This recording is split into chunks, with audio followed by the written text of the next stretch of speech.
નમસ્કાર દોસ્તો, સ્વાગત છે આપ સર્વનું તમારી પોતાની YouTube channel ocean coaching classes પર। મિત્રો, આજે આપણે ધોરણ 8ની જે નવી સ્વ અધ્યયન પોથી આવેલી છે તે સ્વ અધ્યયન પોથીના ભાગ 1માંથી જે વિજ્ઞાન વિષય છે તે વિજ્ઞાન વિષયનું ચાલો યાદ કરીએ જે છે તેનું સંપૂર્ણ સોલ્યુશન આપણે આ વિડીયોની અંદર જોવાના છે। મિત્રો, અહીંયા તમે જોઈ શકો છો કે જે નવી સ્વ અધ્યયન પોથી છે તેનું જે ઉપરનું પૂઠું છે તે કંઈક આ પ્રમાણેનું છે। સ્વ અધ્યયન પોથી ધોરણ 8નો જે ભાગ 1 છે તે આવી ચૂક્યો છે। તેમાં ગુજરાતી, અંગ્રેજી, હિન્દી, વિજ્ઞાન, સંસ્કૃત, સામાજિક વિજ્ઞાન વગેરે જેવા દરેક વિષયના સંપૂર્ણ સોલ્યુશન જે છે તે આપવામાં આવેલા છે। અને આ સોલ્યુશનની વિડીયો અથવા તો પીડીએફ જો તમારે જોઈતી હોય તો એના માટેની લિંક તમને નીચે ડિસ્ક્રિપ્શન બોક્સની અંદર આપેલી છે, જરૂરથી તેનો અભ્યાસ કરી લેજો। અને આ દરેક સ્વ અધ્યયન પોથી જે છે તેના સંપૂર્ણ સોલ્યુશનના વિડીયો અને પીડીએફ પણ આપણી ચેનલ ઉપર ઉપલબ્ધ છે। તો ચાલો આપણે શરૂ કરીએ। ચાલો યાદ કરીએ એટલે કે ધોરણ 8નું વિજ્ઞાન વિષયની જે સ્વ અધ્યયન પોથી છે તેમાં જે ચાલો યાદ કરીએ આપણને આપેલું છે તેનું સંપૂર્ણ સોલ્યુશન। સર્વપ્રથમ તમે જોશો તો અધ્યયન નિષ્પત્તિ આપેલી છે, ત્યાર પછી સમજ છે, અને ત્યાર પછી આપણને અહીંયા મહાવરો આપેલો છે।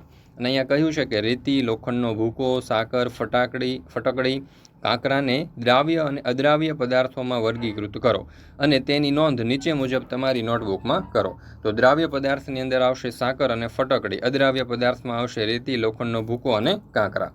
મિત્રો, ત્યાર પછી આ મહાવરો જે છે તે અહીંયા પૂર્ણ થાય છે। ફરી પાછી આપણને કેટલીક સમજૂતી આપવામાં આવેલી છે। આ સમજૂતીનો તમારે ધ્યાનપૂર્વક અભ્યાસ કરવાનો છે અને એના ઉપરથી પાછો આપણને એક મહાવરો આપેલો છે। અને મહાવરામાં કહ્યું છે કે પ્રશ્ન નંબર 1, નીચે આપેલા પદાર્થોને તે ચુંબક વડે આકર્ષાશે કે નહીં તેના આધારે વર્ગીકૃત કરો। તો અહીંયા તમે જોઈ શકો છો કે આપણને સોય, પિન, કાચનો પ્યાલો, લાકડાની ખુરશી, ચુંબક, કાગળ, રેતી, લોટમાં પડી ગયેલો 1 રૂપિયાનો સિક્કો, ચોખા, ઘઉં, પ્લાસ્ટિકની માપપટ્ટી, પૂઠું વગેરે જેવી વસ્તુઓ આપેલી છે। તેને આપણે વર્ગીકૃત કરવાની છે, ચુંબક વડે આકર્ષાશે કે ચુંબક વડે આકર્ષાશે નહીં। તો ચુંબક વડે આકર્ષાશે કઈ કઈ વસ્તુ? તો કે સોય, પિન, ચુંબક અને લોટમાં પડી ગયેલ 1 રૂપિયાનો સિક્કો। ચુંબક વડે આકર્ષાશે નહીં તો એમાં આવશે કાચનો પ્યાલો, લાકડાની ખુરશી, કાગળ, રેતી, ચોખા, ઘઉં, પ્લાસ્ટિકની માપપટ્ટી અને પૂઠું। ત્યાર પછી પ્રશ્ન નંબર 2, નીચે આપેલા પદાર્થોનું વિદ્યુતના સુવાહક અને અવાહક પદાર્થમાં વર્ગીકરણ કરો। તો એમાં લોખંડ, કાગળ, કાપડ, નિકલ, ચામડું, લાકડું, કાચ, કોબાલ્ટ, પ્લાસ્ટિક અને એબોનાઇટ આપણને આપેલા છે। તો એને આપણે આ પ્રમાણે વર્ગીકૃત કરી શકીએ। જો વિદ્યુતના સુવાહક તો એમાં આવશે લોખંડ, નિકલ અને કોબાલ્ટ। વિદ્યુતના અવાહક એમાં આવશે કાગળ, કાપડ, ચામડું, લાકડું, કાચ, પ્લાસ્ટિક અને એબોનાઇટ। ત્યાર પછી પ્રશ્ન નંબર 3, વર્ગીકૃત કરો। તો અહીંયા તમે જોઈ શકો છો કે ઉલટાવી શકાય તેવા ફેરફારો અને ન ઉલટાવી શકાય તેવા ફેરફારો આપણને આપેલા છે। તો એમાં ખીરામાંથી ઈડલી બનાવવી, પાણીમાંથી બરફ બનાવવું, બાળકમાંથી યુવાન બનવું અને પાણીમાંથી વરાળ બનવી વગેરે જેવી આપણને પદાર્થો જે છે અથવા તો ફેરફારો જે છે તે આપેલા છે। તો એને આપણે ઉલટાવી શકાય તેવા ફેરફાર અને ન ઉલટાવી શકાય તેવા ફેરફારોમાં વર્ગીકૃત કરવાના છે।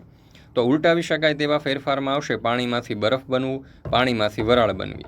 ન ઉલટાવી શકાય તેવા ફેરફારમાં આવશે ખીરામાંથી ઈડલી બનાવવી અને બાળકમાંથી યુવાન બનવું। ત્યાર પછી પ્રશ્ન નંબર 4, નીચે આપેલી પ્રક્રિયાઓમાં થતા ફેરફારોનું ભૌતિક તથા રાસાયણિક ફેરફારમાં વર્ગીકરણ કરો। ચાલો, તો અહીંયા કાગળનું ફાટવું, લોખંડને ગાંઠ લાગવો, કણકમાંથી પિંડ બનાવવો, ફટાકડાનું ફૂટવું, ચોકના ભૂકામાંથી ફરી ચોક બનાવવો, પાણીમાં ખાંડનું ઓગળવું અને મીણ પીગળવું। ચાલો, એમાં ભૌતિક ફેરફાર અને રાસાયણિક ફેરફારમાં વર્ગીકૃત આપણે કરવાનું છે। તો ભૌતિક ફેરફારમાં આવશે કાગળનું ફાટવું, કણકમાંથી પિંડ બનાવવો, પાણીમાં ખાંડનું ઓગળવું અને મીણ પીગળવું। રાસાયણિક ફેરફારમાં આવશે લોખંડને કાંઠ લાગવો, ચોકના ભૂકામાંથી ફરી ચોક બનાવવો અને ફટાકડાનું ફૂટવું।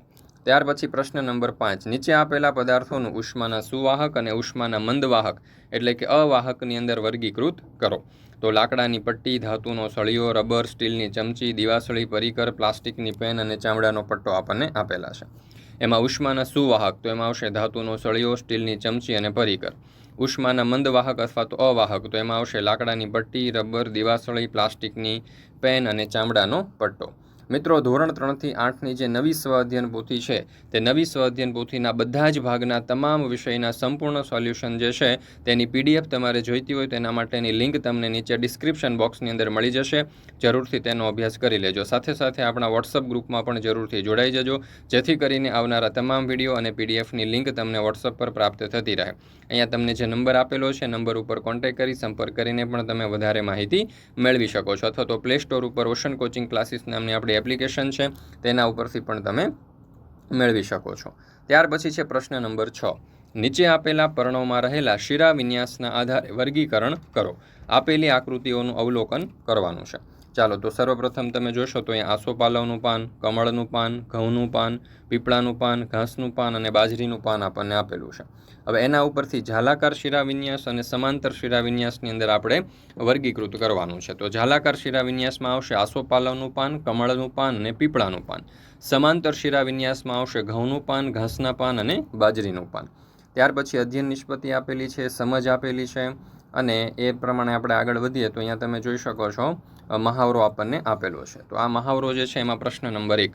સજીવો કઈ કઈ લાક્ષણિકતાઓ ધરાવે છે? તો પેલું, સજીવ વૃદ્ધિ અને વિકાસ પામે છે. બીજું, તે ખોરાક લે છે. ત્રીજું, તે સંવેદના અનુભવે છે. ચોથું, એક જગ્યાએથી બીજી જગ્યાએ સ્થળાંતર પોતાની જાતે કરી શકે છે. પાંચમું, તે શ્વસન કરે છે. અને છઠ્ઠું, પોતાના જેવો બીજો સજીવ ઉત્પન્ન કરી અને અસ્તિત્વ ટકાવી રાખે છે. ત્યાર પછી પ્રશ્ન નંબર 2. મુક્તપણે લટકાવેલું ચુંબક કોઈ ચોક્કસ દિશામાં ગોઠવાય છે. તો જવાબ આવશે કે મુક્ત રીતે લટકાવેલ ગજ્યો ચુંબક હંમેશા ચોક્કસ દિશામાં જ સ્થિર થાય છે, જે ઉત્તર દક્ષિણ દિશા છે. પ્રશ્ન નંબર 3. શું શ્વેત પ્રકાશ ઘણા બધા રંગોનો બનેલો છે? કયા કયા? તો જવાબ આવશે કે હા, જાંબલી, નીલો, વાદળી, લીલો, પીળો, નારંગી, રાતા વગેરે રંગોનો બનેલો છે. પ્રિઝમ વડે 7 રંગોનું પુનઃ સંયોજન કરી અને શ્વેત પ્રકાશ મેળવી શકાય છે. અધ્યયન નિષ્પત્તિઓ આપણને અહીં આપેલી છે. ફરી પાછી સમજ આપેલી છે. મિત્રો, ધોરણ 3 થી 8ની જે નવી સ્વ અધ્યયન પોથી છે તે નવી સ્વ અધ્યયન પોથીના બધા જ પાઠના બધા જ ભાગના તમામ વિષયના સંપૂર્ણ સોલ્યુશન જે છે તેની PDF અહીંયા તમને આપવામાં આવેલી છે. PDF મેળવવા માટેની લિંક તમને નીચે ડિસ્ક્રિપ્શન બોક્સની અંદર મળી જશે અથવા તો અહીંયા નંબર આપેલો છે એના ઉપર કોન્ટેક્ટ કરીને મેળવી શકો છો. આપણી પ્લે સ્ટોર ઉપર ઓશન કોચિંગ ક્લાસીસ કરીને એપ્લિકેશન છે તે ડાઉનલોડ કરી અને ત્યાંથી પણ તમે PDF મેળવી શકો છો. આ PDF તમારી એકમ કસોટી માટે, તમારા અભ્યાસ માટે અથવા તો તમારી પરીક્ષા માટે પણ તમને ખૂબ ઉપયોગી સાબિત થશે. તો દરેક વિદ્યાર્થીઓએ અવશ્ય આ જે PDF છે તે મેળવી લેવી. ચાલો, ત્યાર પછી ફરી પાછી અહીંયા આપણને કેટલીક સમજૂતી આપેલી છે અને ફરી પાછો મહાવરો છે. તો જોઈએ એમાં પ્રશ્ન નંબર 1. શિયાળામાં ઊનના વસ્ત્રો પહેરવામાં આવે છે કારણ કે 4 વિકલ્પો આપણને આપ્યા છે. એમાંથી જવાબ આવશે વિકલ્પ B. ઊન એ ઉષ્માનું મંદવાહક છે. બીજો સવાલ, આપણે ખોરાકમાં ઘાસનો ઉપયોગ કરી શકતા નથી કારણ કે? તો જવાબ આવશે વિકલ્પ B. આપણે ઘાસનું પાચન કરી શકતા નથી એટલા માટે. ત્યાર પછી પ્રશ્ન નંબર 3. ફેક્ટરીઓમાંથી નીકળતો કચરો અને પાણી નદીમાં ઠાલવવા હિતાવહ નથી કારણ કે? તો જવાબ આવશે ઉપરના તમામ, એટલે કે જમીનનું પ્રદૂષણ ફેલાવે છે, પાણીનું પ્રદૂષણ ફેલાવે છે અને સ્વાસ્થ્ય માટે હાનિકારક છે. પ્રશ્ન નંબર 4. આપણા ઘરના લોખંડના હિંચકાઓનો અને દરવાજામાં સમયાંતરે તેલ પૂરીએ છીએ કારણ કે? તો જવાબ આવશે વિકલ્પ C. ઘર્ષણ ઘટાડવા માટે. ત્યાર પછી છે પ્રશ્ન નંબર 5. વિદ્યુત ઉપકરણો વાપરતી વખતે સાવચેતી રાખવી જોઈએ કારણ કે? 4 વિકલ્પો આપેલા છે. એમાંથી સાચો જવાબ આવશે વિકલ્પ D. વિદ્યુત કરંટથી બચી શકાય. ચાલો, ફરી પાછી અધ્યયન નિષ્પત્તિ સમજ આપણને આપેલી છે જે તમારે ધ્યાનપૂર્વક વાંચવાની છે, સમજવાની છે. અહીંયા તમે જોઈ શકો છો કે જે માનવ શરીર જે છે તેના જે અંગો છે તેમના નામ અને તેમના ઉપયોગો પણ આપેલા છે. અને ત્યાર પછી ફરી પાછો આપણને મહાવરો આપેલો છે. અને આ મહાવરામાં પહેલો સવાલ છે કે ઊન મેળવવાની પ્રક્રિયાના સોપાન ટૂંકમાં વર્ણવો. ચાલો, તો ઊન મેળવવાની પ્રક્રિયાના સોપાનમાં પ્રથમ સોપાન આપણે જોઈએ. તો ઘેટાઓના શરીર પરથી તેની પાતળી ચામડી સહિત રૂવાટીને ઉતારી લેવામાં આવે છે. આ પ્રક્રિયાને કાતરણી કહે છે. હજામ આપણા વાળ કાપવા માટે જે મશીનનો ઉપયોગ કરે છે તેવા પ્રકારના મશીનનો ઉપયોગ કરવામાં આવે છે. સામાન્ય રીતે ગરમીની ઋતુમાં વાળ કાપવામાં આવે છે કે જેથી તેમના શરીર પર રક્ષણાત્મક આવરણ ન હોવા છતાં તે જીવંત રહી શકે. આ વાળ વડે ઊનના રેસાઓ બને છે. ઊનના રેસાઓ પર પ્રક્રિયા દ્વારા ઊનના દોરાઓ બનાવવામાં આવે છે. જેવી રીતે આપણા વાળ કાપવામાં આવે છે કે પિતાજી દાઢી કરે છે તે રીતે ઊનને ઉતારતી વખતે ઘેટાઓને ખાસ દર્દ થતું હોતું નથી. શું તમે જાણો છો કે આવું શા માટે થાય છે? તો ચામડીનું સૌથી ઉપરનું સ્તર એ મૃત કોષોનું બનેલું હોય છે. સાથે સાથે જેમ તમને નવા વાળ ઉગે છે તે રીતે ઘેટાને પણ નવા વાળ ઉગવા લાગે છે. ત્યાર પછી સોપાન 2. ચામડી સહિત ઉતારેલા વાળને ટાંકીમાં નાખીને સારી રીતે ધોવામાં આવે છે જેથી તેમાંથી ચીકાશ, ધૂળ અને મેલ નીકળી જાય. આ પ્રક્રિયાને ઘસવાની પ્રક્રિયા કહે છે. હાલના સમયમાં ઘસવાની આ પ્રક્રિયા મશીન વડે કરવામાં આવે છે. ત્યાર પછી આપણે જોઈએ સોપાન 3. ઘસવાની પ્રક્રિયા બાદ તેમનું વર્ગીકરણ કરવામાં આવે છે. વાળમાંથી ચામડીને કારખાનામાં મોકલવામાં આવે છે જ્યાં તેમનું જુદા જુદા પોત એટલે કે ટેક્સચર મુજબ તેમને જુદા પાડી વર્ગીકરણ થાય છે. ત્યાર પછી સોપાન 4, નાના નાના રૂંવાટીવાળા તંતુઓ જેને બર કહે છે તેમને વાળમાંથી કાઢી લેવામાં આવે છે. આ એ જ બર છે જે કેટલીક વાર તમારા સ્વેટરમાં જોવા મળે છે. રેસાઓ પર ફરી ઘસવાની પ્રક્રિયા કરી તેમને સૂકવવામાં આવે છે. હવે આ ઊન દોરાઓ બનાવવા માટે તૈયાર હોય છે. ત્યાર પછી સોપાન 5, ઊનના રેસાઓને જુદા જુદા રંગમાં રંગવામાં આવે છે કારણ કે ઘેટાં તથા બકરીના કુદરતી વાળ સામાન્ય રીતે કાળા, કથ્થઈ તથા સફેદ હોય છે. સોપાન 6, હવે ઊનના રેસાઓને સીધા કરવામાં આવે છે, તેમને ઓળખવામાં આવે છે અને દોરી સ્વરૂપે વીંટાળવામાં આવે છે. લાંબા રેસાઓમાંથી સ્વેટર માટેનું ઊન તૈયાર થાય છે, જ્યારે ટૂંકા રેસાઓને કાંતી અને ઊનના કપડામાં વણી લેવામાં આવે છે. રેસામાંથી ઊન બનાવવાની પ્રક્રિયાને નીચે મુજબ દર્શાવી શકાય છે: કાતરણી, ઘસવાની પ્રક્રિયા, વર્ગીકરણ, બરને સૂકવવાની ક્રિયા, રંગવાની ક્રિયા અને વીંટાળવાની ક્રિયા. ત્યાર પછી છે બીજું, આપેલી આકૃતિને ધ્યાનથી જુઓ અને તે કઈ પ્રવૃત્તિ દર્શાવે છે તેનું નામ લખી અને પદ્ધતિ વર્ણવો. તો અહીંયા તમે જોઈ શકો છો આકૃતિમાં સ્ટેન્ડ આપેલું છે, ઉત્કલન નળી છે, માટીના નમૂનાઓ છે, બર્નર બર્નરની મદદથી ગરમ કરવામાં આવે છે અને ઉપર ટીપા બાજેલા છે. તો અહીંયા નામ આવશે કે ભૂમિમાં પાણીની બાષ્પ રહેલી છે તે સાબિત કરતો પ્રયોગ છે. પદ્ધતિ જોઈએ તો એક ઉત્કલન નળી લો, તેમાં થોડા ભૂમિનો નમૂનો નાખો, તેને જ્યોત ઉપર ગરમ કરો, થોડીવાર પછી ઉત્કલન નળીની ઉપરની સપાટીનું અવલોકન કરો. ત્યાર પછી ત્રીજો સવાલ, પડછાયા હકીકતમાં શું છે સમજાવો. તો પ્રકાશના માર્ગમાં અપારદર્શક પદાર્થ આવતા રચાતા અપ્રકાશિત વિસ્તારને પડછાયો કહે છે. પડછાયો હંમેશા કાળો જ મળે છે અને પડછાયાને પડદા ઉપર ઝીલી શકાય છે. ત્યાર પછી પ્રશ્ન નંબર 4, વનસ્પતિમાં ઘટકોનું વહન સમજાવો. વનસ્પતિ મૂળ દ્વારા પાણી અને ખનિજ દ્રવ્યોના દ્રાવણનું શોષણ કરે છે. મૂળે શોષેલા આ દ્રાવણને વનસ્પતિના પ્રકાંડ અને પર્ણો સુધી પહોંચાડવાનું હોય છે. વળી વનસ્પતિના પર્ણોમાં પ્રકાશ સંશ્લેષણની ક્રિયા દ્વારા ઉત્પન્ન થયેલા ખોરાકને વનસ્પતિના બધા ભાગો સુધી વહન કરવાનું હોય છે. આ માટે વનસ્પતિમાં વાહક પેશીઓ હોય છે. પાણી અને ખનિજ દ્રવ્યોના વહન માટેની વાહક પેશીને જલવાહક પેશી કહે છે. જલવાહક પેશી સળંગ નળીઓનું જાળું બનાવે છે જે મૂળથી પ્રકાંડ અને ડાળીઓને સાંકળે છે. આથી પાણીનું વહન સમગ્ર વનસ્પતિના ભાગોમાં થઈ શકે. વનસ્પતિના પર્ણોમાં તૈયાર થયેલ ખોરાકના વહન માટેની વાહક પેશીને અન્નવાહક પેશી કહે છે. ખોરાકનું અન્નવાહક પેશી દ્વારા વનસ્પતિના અન્ય ભાગોમાં વહન થાય છે. આમ જલવાહક પેશી અને અન્નવાહક પેશી દ્વારા વનસ્પતિમાં ઘટકોનું વહન થાય છે. પ્રશ્ન નંબર 5, નીચે આપેલું ચિત્ર જુઓ અને 1 થી 7 અંકોને યોગ્ય નામ આપી ટૂંકમાં વર્ણવો. તો એમાં પહેલું જે છે તમે અહીંયા જોઈ શકો છો કે જમીનની નીચેનો ભાગ છે તે ભૂમિય જળ. ત્યાર પછી 2 નંબર ઉપર જોશો તો પાણીનું બાષ્પીભવન થઈ રહ્યું છે. 3 નંબર ઉપર તમે જોશો તો બાષ્પીભવન થયેલું પાણી ઉપર જઈ અને ઠંડુ પડે એટલે સંઘનન થશે. 4 નંબરમાં વાદળ બંધાશે. ત્યાર પછી 5 નંબરમાં તમે અહીંયા જોશો તો આ જે વૃક્ષો છે એની અંદરથી પાણી જે છે તેનું ઉત્સેદન થઈ રહ્યું છે. 6 નંબરમાં તમે જોશો તો અનુસ્ત્રવણ છે અને 7 નંબર ઉપર તમે જોશો તો અવક્ષેપન. ચાલો હવે આપણે થોડા ટૂંકની અંદર સમજીએ. તો એની અંદર પહેલું છે ભૂમિય જળ. તો ભૂમિય જળ સ્તરની નીચે જોવા મળતા પાણીને ભૂમિય જળ કહે છે.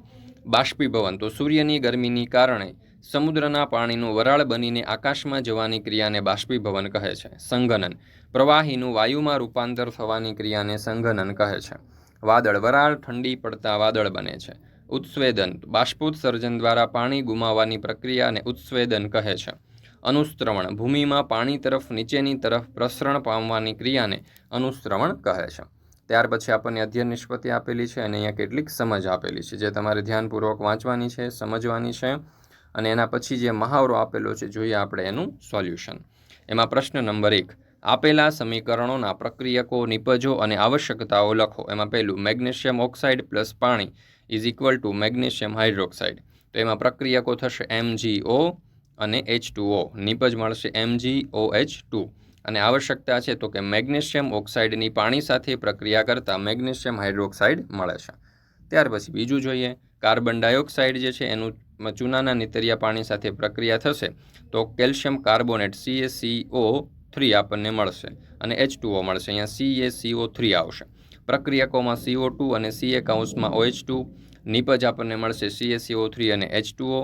આવશ્યકતા જોઈએ તો કાર્બન ડાયોક્સાઇડ વાયુને ચૂનાના નીતરિયા પાણીમાં પસાર કરતાં કેલ્શિયમ કાર્બોનેટ અને પાણી મળે છે. ત્યાર પછી ત્રીજું, લોખંડ પ્લસ ઓક્સિજનની પ્રક્રિયા થશે પ્લસ પાણીની પ્રક્રિયા થશે તો લોખંડનો કાંટ બળશે એટલે કે Fe2O3. પ્રક્રિયકોમાં આવશે Fe ઓક્સિજન અને H2O. નિપજમાં મળશે Fe2O3 આવશ્યકતા. તો લોખંડ પાણી અને હવામાંના ઓક્સિજન સાથે સંપર્કમાં આવતા તેના ઉપર કાંટ લાગે છે, જેનો લોખંડનો કાંટ આપણે કહીએ છીએ. ત્યાર પછી છે ગ્લુકોઝનું ઓક્સિજનની ગેરહાજરીમાં આલ્કોહોલ સાથે પ્રક્રિયા થશે, એટલે કે ગ્લુકોઝ જે છે તેની ઓક્સિજનની ગેરહાજરીમાં જોઈએ તો alcohol plus carbon dioxide plus શક્તિ છૂટી પડશે. એમાં પ્રક્રિયકોમાં આવશે ગ્લુકોઝ અને C6H12O6 એટલે કે ગ્લુકોઝ. નિપજ તો કે આલ્કોહોલ, કાર્બન ડાયોક્સાઇડ અને ઉર્જા. આવશ્યકતા તો કે ઓક્સિજનની ગેરહાજરી. ત્યાર પછી છે પ્રશ્ન નંબર 2, સમીકરણ રચો. એમાં છે એસિડ પ્લસ ખાલી જગ્યા બરાબર ખાલી જગ્યા પ્લસ પાણી. તો acid plus base is equal two ક્ષાર પ્લસ પાણી. બીજું, વિનેગારમાં ચપટી બેકિંગ સોડા ઉમેરતા કાર્બન ડાયોક્સાઇડના પરપોટા ઉપર આવતા દેખાશે અને અન્ય પદાર્થો પણ મળશે. તો CH2COOH plus NaHCO3 is equal to CO2 plus H2O plus C2H3NaO2. અહીંયા આવશે vinegar plus sodium bicarbonate is equal to carbon dioxide plus પાણી પ્લસ સોડિયમ એસિટેટ. ત્યાર પછી ત્રીજું, કોપર સલ્ફેટના દ્રાવણમાં લોખંડની ખીલી નાખતા થોડા સમય પછી આયર્ન સલ્ફેટનું દ્રાવણ અને કોપરના કથ્થઈ રંગના અવક્ષેપ મળે છે. તો Fe plus CuCO4 is equal two FeSO4 plus Cu. તો iron plus copper sulphate is equal two iron sulphate. ત્યાર પછી ચોથું, જારક શ્વસનમાં ઓક્સિજનની મદદથી ગ્લુકોઝનું વિઘટન થઈ કાર્બન ડાયોક્સાઇડ, પાણી અને શક્તિ છૂટી પડે છે.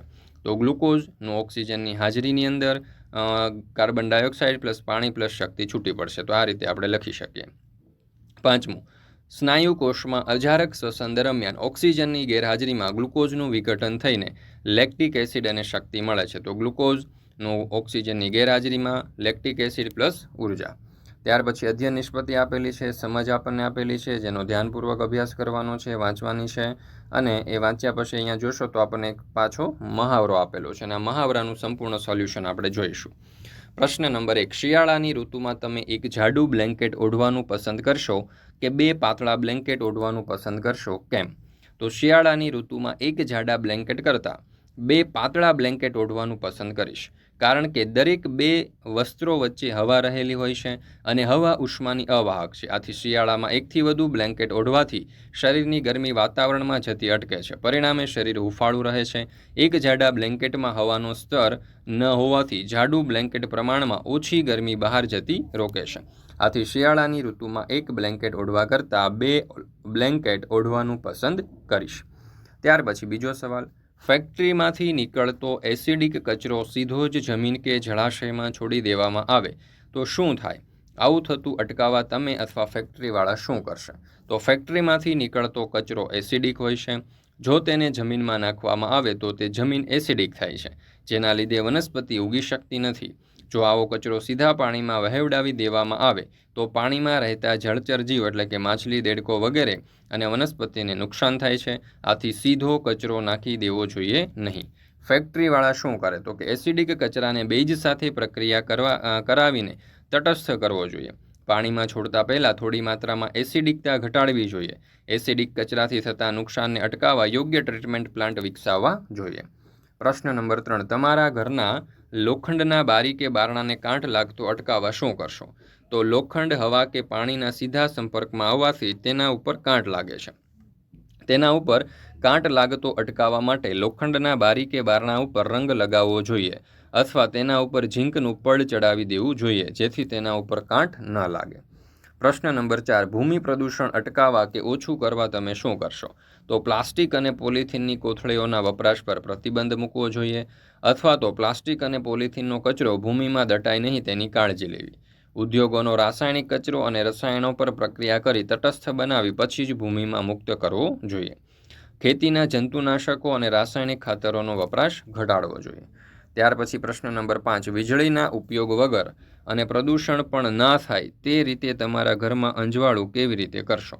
તો વીજળીના ઉપયોગ વગર અને પ્રદૂષણ પણ ના થાય તે રીતે અમારા ઘરમાં અજવાળું સોલારના ઉપયોગથી કરીશું. પ્રશ્ન નંબર 6, તમારા ઘરમાં તમે વીજળીના બલ્બ કેવા પ્રકારના વાપરશો જેથી વિદ્યુતનો વ્યય ઘટે અને વીજ બિલ ઓછું આવે? તો ફ્લોરેસેન્ટ ટ્યુબલાઇટ, કોમ્પેક્ટ ફ્લોરેસેન્ટ લેમ્પ તથા LED બલ્બનો ઉપયોગ કરવાથી વિદ્યુત વ્યય ઘટાડી શકાય છે અને વીજ બિલ પણ ઓછું આવે છે. પ્રશ્ન નંબર 7, તમારા મિત્રને વીજળીનો કરંટ લાગ્યો છે, તેને વિદ્યુત તારથી દૂર કરવા તમે કેવા ઉપાયો કરશો? તો તરત જ પાવર સપ્લાય બંધ કરીને મારા મિત્રને ત્યાંથી હટાવવા માટે લાકડું, પ્લાસ્ટિકની કોઈ વસ્તુઓનો ઉપયોગ કરીશ. તેનો શ્વાસ ચેક કરીશ. કોઈ પણ ગરબડ થાય તો એમ્બ્યુલન્સને પણ બોલાવીશ. પ્રશ્ન નંબર 8, તમારા ઘરમાં અચાનક જ લાઇટ જતી રહે છે. તપાસ કરતાં માલુમ પડે છે કે ફ્યુઝ બળી ગયો છે. તો ફ્યુઝ બળી જવા પાછળનું કારણ જણાવો. તો ફ્યુઝનો તાર ખાસ પ્રકારની ધાતુમાંથી બનાવવામાં આવે છે. જ્યારે વિદ્યુત પરિપથમાં વિદ્યુત પ્રવાહનું પ્રમાણ નિયત મર્યાદા કરતાં વધી જાય છે ત્યારે ફ્યુઝનો તાર પીગળીને તૂટી જાય છે. આને ફ્યુઝ બળી ગયો તેમ કહેવાય. પ્રશ્ન નંબર 9, કચરાના ઢગલામાંથી લોખંડનો કચરો અલગ કરવા તમે શું કરશો? તો કચરાના ઢગલામાંથી લોખંડનો કચરો અલગ કરવા માટે ચુંબકનો ઉપયોગ કરીશું. પ્રશ્ન નંબર 10, નીચેની ઘડિયાળને સમતલ અરીસામાં જોતા તેના કાંટા કયા સમયનો આભાસ કરાવશે? તો 9:30 વાગ્યાનો આભાસ કરાવશે. આપણે અહીંયા જોઈશું. તો ત્યાર પછી ફરી પાછી અધ્યયન નિષ્પત્તિઓ આપેલી છે, સમજ આપવામાં આવેલી છે. આ દરેક અધ્યયન નિષ્પત્તિ અને સમજ ધ્યાનપૂર્વક વાંચવાની છે, સમજવાની છે અને ત્યાર પછીનો જે મહાવરો છે એનો આપણે અભ્યાસ કરીએ, એટલે કે સોલ્યુશન જોઈએ. તો પ્રશ્ન નંબર 1, તમારા ઘરમાં કે ગામમાં પાણીનો સંગ્રહ કઈ કઈ રીતે કરવામાં આવે છે, શા માટે? તો અમારા ગામમાં પાણીના સંગ્રહ માટે નદી, તળાવ, ચેકડેમ વગેરે બનાવવામાં આવ્યા છે, જેથી દુષ્કાળના સમયમાં પાણી ટકી રહે છે.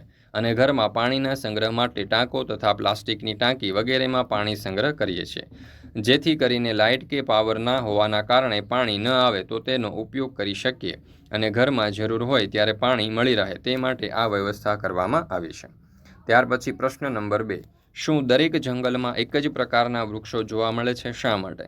તો જવાબ આવશે કે ના, દરેક જંગલમાં એક જ પ્રકારના વૃક્ષો જોવા મળતા નથી, કારણ કે વિવિધ પ્રકારની પર્યાવરણીય પરિસ્થિતિને આધારે વૃક્ષો અને અન્ય વનસ્પતિના પ્રકારોમાં વિવિધતા જોવા મળે છે.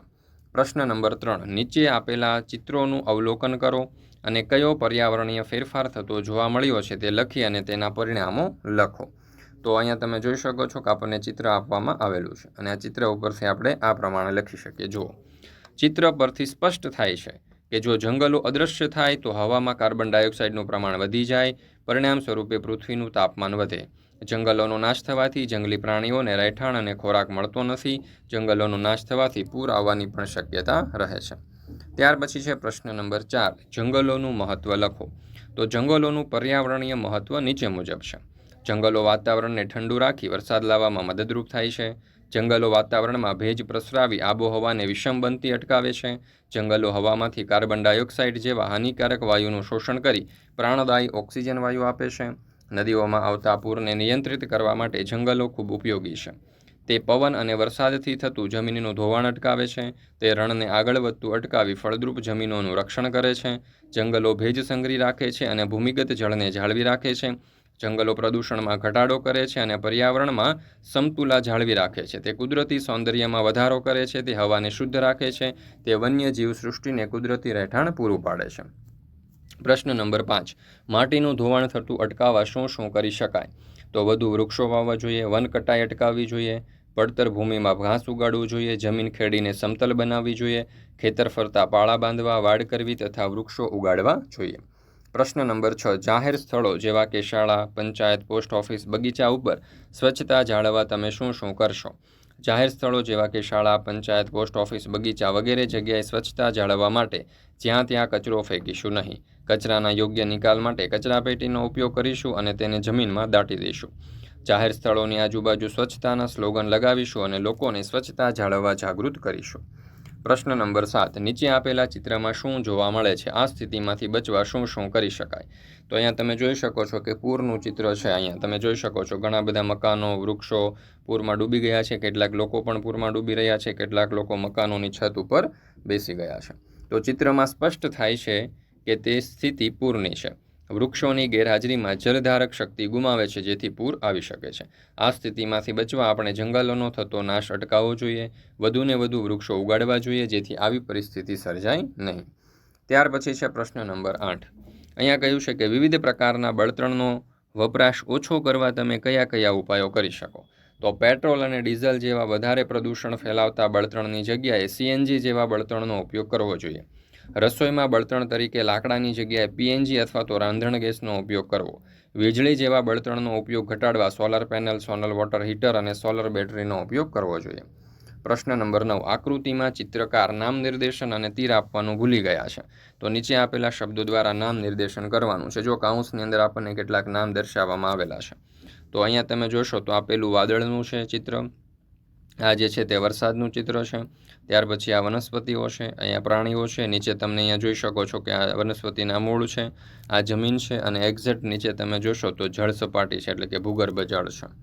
ત્યાર પછી પ્રશ્ન નંબર 10. નીચે આપેલામાંથી કઈ જંગલની પેદાશ નથી? તો ગુંદર, લાકડું, મીણ અને કેરોસીન. તો એમાંથી કેરોસીન જે છે તે જંગલની પેદાશ નથી. પ્રશ્ન નંબર 11. નીચે આપેલામાંથી કયું વિધાન સાચું નથી?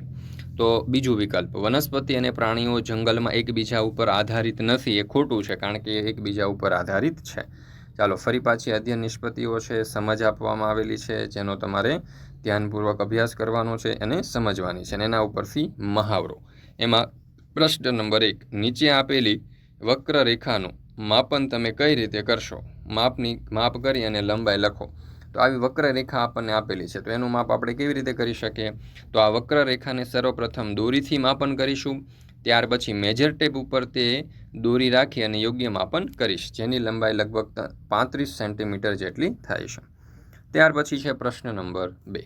પ્રદૂષણ ન થાય તે રીતે તમે ઘરમાં પાણી કઈ પદ્ધતિથી ગરમ કરશો? તો પાણી ગરમ કરવા માટે પ્રદૂષણ ન થાય તે માટે વીજળીના ઉપયોગથી પાણી ગરમ કરી શકીએ છીએ. આપણે ગીઝર અને બીજા ઇલેક્ટ્રિક ઉપકરણના ઉપયોગથી પાણી ગરમ કરી શકીએ છીએ, તથા એલપીજી ગેસની મદદથી પાણી ગરમ કરી શકીએ છીએ, જેમાં વીજળીનો ઉપયોગ થતો નથી. પાણી ગરમ કરવા માટે સોલર વોટર હીટરનો પણ આપણે ઉપયોગ કરી શકીએ છીએ. ત્યાર પછી પ્રશ્ન નંબર 3. નીચે આપેલી આકૃતિ સમજો અને ત્યારબાદ મનુષ્યમાં શ્વાસોશ્વાસની પ્રક્રિયા દર્શાવતું મોડલ નિર્માણ કરી તેની કાર્ય પદ્ધતિ વર્ણવો. તો અહીંયા તમે જોઈ શકો છો કે એના જવાબો આપણે આ પ્રમાણે લખી શકીએ. જ્યારે આપણે શ્વાસ લઈએ છીએ ત્યારે હવા આપણા નાસિકા છિદ્રમાં થઈને નાસિકા કોટરમાં જાય છે. ત્યાંથી હવા શ્વાસનળી દ્વારા ફેફસામાં પહોંચે છે. ઉચ્છવાસ બહાર કાઢીએ છીએ ત્યારે ફેફસામાંથી ઉલટા માર્ગે નાસિકા છિદ્રમાંથી બહાર નીકળે છે. આ એક ભૌતિક ક્રિયા છે. શ્વાસોશ્વાસ થવા માટે પાંસળીઓ અને ઉરોદર પટલ અગત્યનો ભાગ ભજવે છે.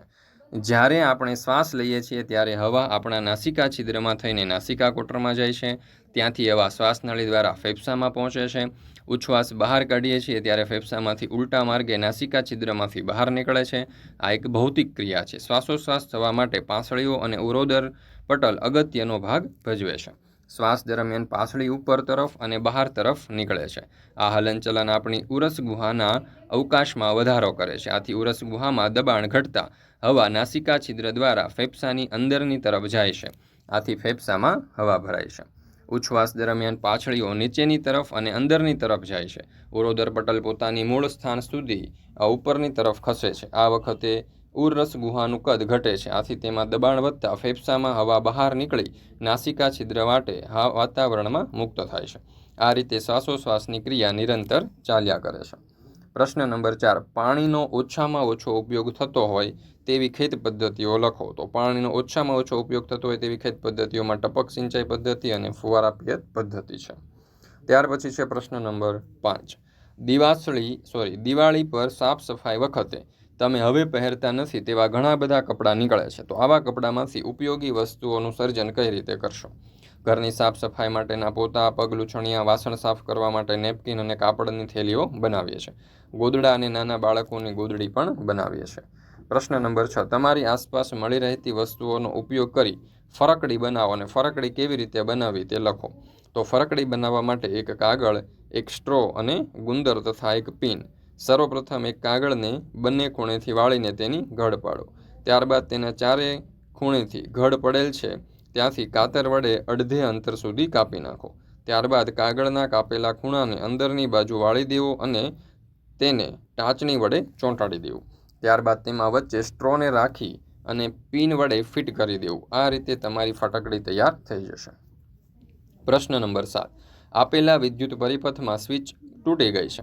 તો તમે વિદ્યુત પરિપથ પૂર્ણ કરવા શું કરશો? તો આપેલા વિદ્યુત પરિપથમાં જ્યાં સ્વિચ તૂટી ગઈ છે ત્યાં નવી સ્વિચ મૂકીને વિદ્યુત પરિપથ પૂર્ણ કરી શકાય.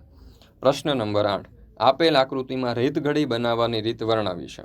તે પ્રમાણે 20 સેકન્ડના સમયગાળા માટે જળઘડીનું નિર્માણ કરો અને જળઘડી બનાવવાની પદ્ધતિ લખો. તો પદ્ધતિ આ પ્રમાણે આવશે. જુઓ, 2 પ્લાસ્ટિકની બોટલ લો. એક બોટલને પૂરેપૂરી પાણીથી ભરો. પહેલી પ્લાસ્ટિક બોટલના મુખને બીજી બોટલના મુખ ઉપર સ્થાપિત કરો. બંને બોટલના મુખના ભાગમાં એક એક કાણા પાડી અને બંને મુખને એકબીજા સાથે ગુંદર વડે ચોંટાડી દો. જે બોટલમાં પાણી ભરેલું છે તે બોટલ ઉપરની તરફ રાખવી, જેમાંથી પાણી કાણા દ્વારા નીચેની બોટલમાં આવશે. તો દોસ્તો, આપણી આ ચેનલ ઉપર ધોરણ 8ની જે સ્વ અધ્યયન પોથી છે તે સ્વ અધ્યયન પોથીના બધા જ ભાગના બધા જ વિષયના તમામ પાઠના સંપૂર્ણ સોલ્યુશનના વિડીયો અને PDF મૂકવામાં આવે છે. તો આ સ્વ અધ્યયન પોથીના સોલ્યુશનની PDF માટેની લિંક તમને નીચે ડિસ્ક્રિપ્શન બોક્સની અંદર મળી જશે. મિત્રો, આ વિડીયો તમને પસંદ આવ્યો હોય તો લાઇક કરવાનું, તમારા મિત્રો સાથે શેર કરવાનું, સરસ મજાની કોમેન્ટ આપવાનું ભૂલશો નહીં અને ખાસ તમારા દોસ્તો સુધી આ વિડીયો અવશ્ય પહોંચાડજો.